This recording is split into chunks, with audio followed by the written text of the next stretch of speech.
Hey everyone, it's Day 9 Daily number 340. It's part number 2 where I am on amazing painkiller medication bringing you replays of gold level players having dat struggling.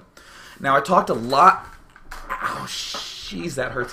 Oh my god, hold on one sec. Oh my god, I have to move my foot. I always sit on my leg when I'm at my chair, and I tried to do that, but forgot that my tendons all snapped, so I shouldn't do that. Oh, okay. What was I talking about? Oh god, that hurts. Oh yeah, okay. So in the last game we talked about this idea that there's like 15 things at any point in time that you need to be thinking about, and multitasking helps you go through all of them. But if you are a lower level player, if you're in the gold league, then oh my god, it's hard to keep all that in your brain. And problems will arise, and I don't want you to think of it as forgetfulness. I want you to think about it as misprioritizing things in the game and trying to pop something to the top and making it your #1 priority. So as we hop into this game with one of the best names I've ever heard in my life, it's Fnoop. Fnoop in the top right, and we have Boomer in the bottom right. Everyone's saying hello and have fun. We're going to go through this game relatively quickly. And this is the sort of example of something I want you to look for. So we are going to be Fnoop in this game. God, I love that name. Fnoop. Fnoop. Fnoop's actually going to be playing this basically fundamentally well, right? Fundamentally sound. There will obviously be some little slips, like, you know, missing some stalkers at the start of the game, missing some probes, so we're going to talk about that. For our early game, I'm actually going to take a pause in the middle, so that way we can think of this replay in 2 halves. There he is, there's Fnoop making those probes, chrono boosting them units. Looks like he's going for a very fast robotics facility. This is actually a completely fine build order, nothing wrong with it. We should probably be making a stalker here. But what I want to note is listen to that statement I just made. We should probably be making a stalker here. That is a strategic decision. This has nothing to do with multitasking ability at all. It has nothing to do with multitasking ability. It's very important that you not confuse strategy with execution. Strategically, I think that this stalker should be getting made right now. Execution-wise, our money's relatively low. We haven't missed any probes. Our chrono boost is pretty low. Let's slow it down to ×2 a little bit. There's the stalker popping out. See, look, execution-wise, everything's fine. That's the multitasking part. And look at that. There's the observer coming out. Oh, look at how low that energy is. Great spot for Fnoop to be in. He's done his scouting. Uh-oh, a Reaper now popping in. Seems to have handled this attack very well, execution-wise. We're not messing anything up too much. But wait a minute. Wait, uh-oh. Our money suddenly has skyrocketed. Execution-wise, it looks like we're not quite getting our units out so quickly. And anytime your money gets high...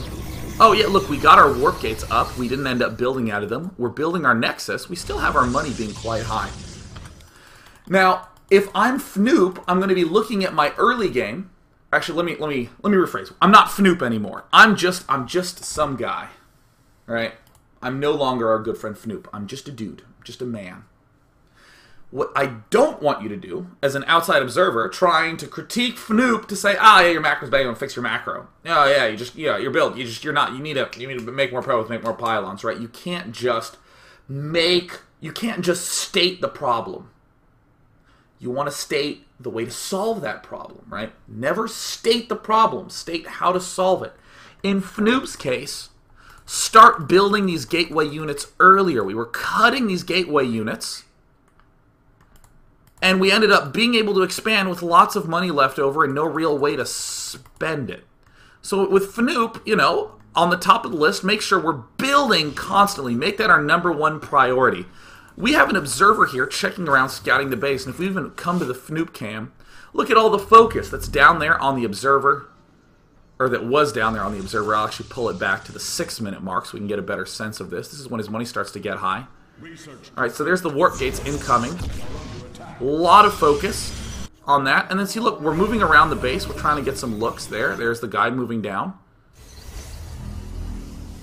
And looks like the focus is not too big on the observer.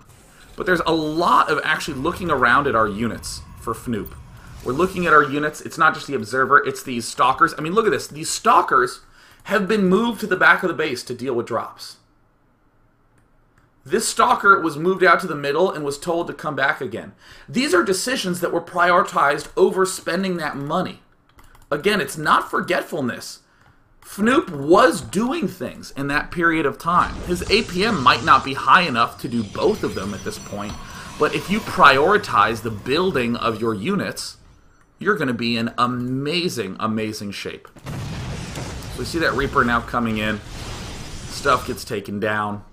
As we advance up into the ×4 speed zone, there's the blink en route. Okay, now Fnoop is really spending that money good. So that makes me happy again. That makes me feel satisfied. And I'm going to come back to the Fnoop cam. Continuing to build more observers.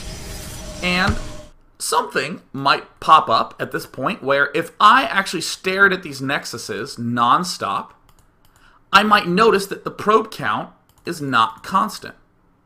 If I selected one of these gateways, I might notice that the stalker count is not constantly being produced. Hell, to do a third thing, I might look at this Twilight Council and note that we didn't constantly chrono boost that blink, and we really, really needed to.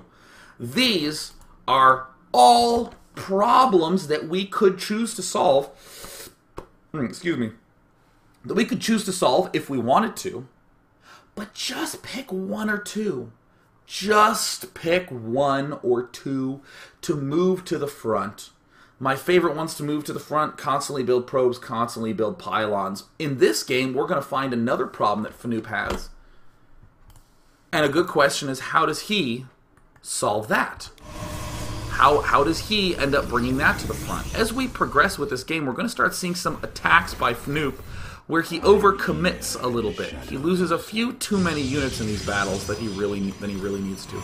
Sure, the probe production isn't constant, but upon watching this game, we're going to see something consistently pop up for Fnoop.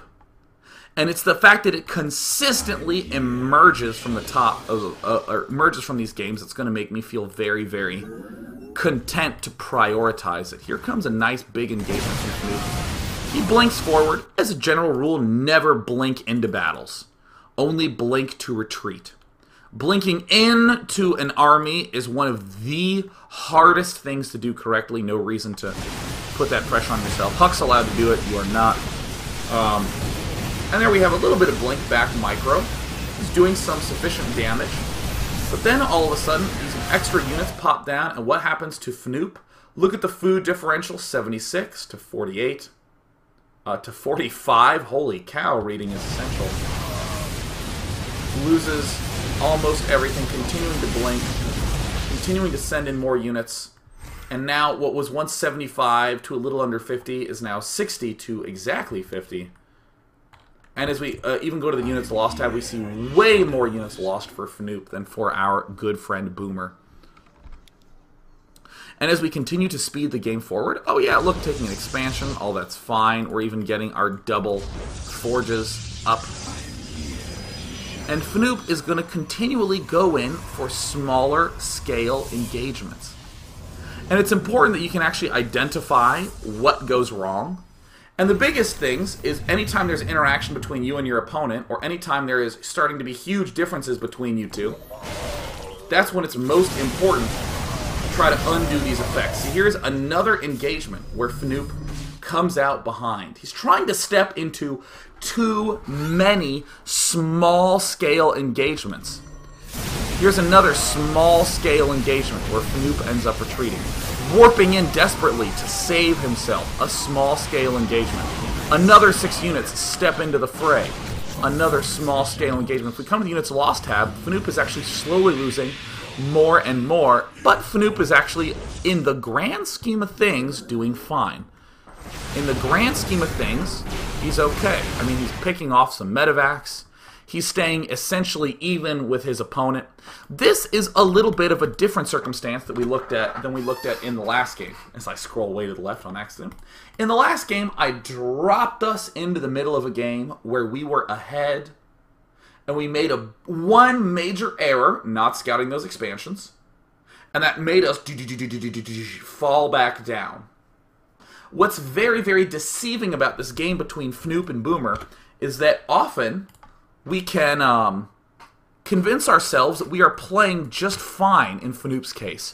We haven't lost. If we do this step into the middle of the game, we can say, oh yeah, based upon what Boomer has and based upon what we have, this game is even, man. But I want to keep noting that in these small engagements, look how much more we are ending up losing than our opponents. Anytime there's any interaction, we want to be careful. We see the money starting to get high from Fnoop, and we could say, let's prioritize building our units and always keep a close eye on that with our Control 5 hotkey. But another thing that I would want to put even higher than Fnoop, not because it's more important in a broad game sense, but because this is the consistent problem he seems to be having himself. It's that he keeps attacking a little too much.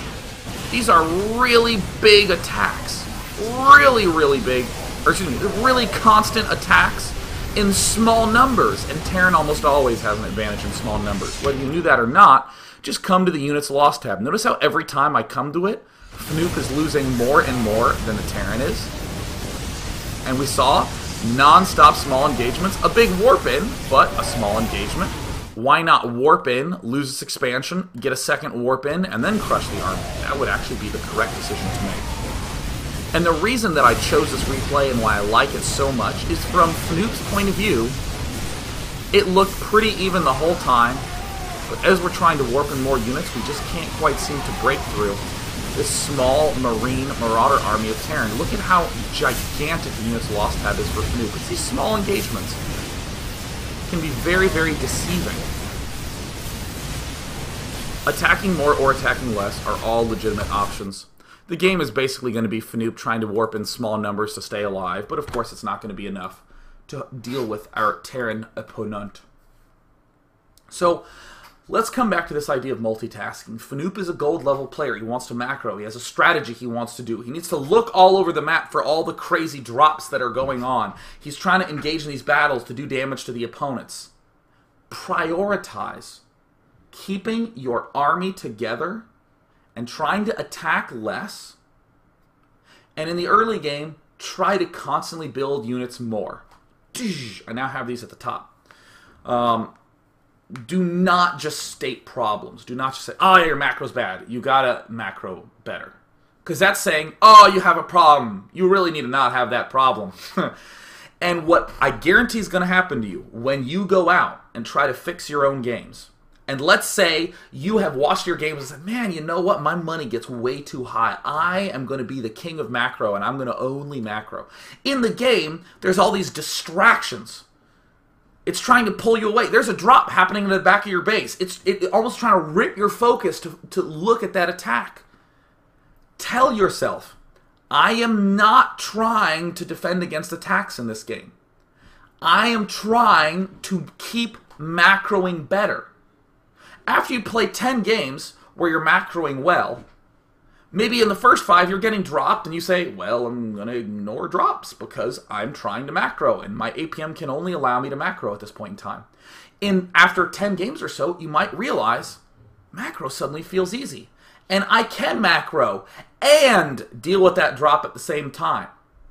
But notice that the macro always comes first.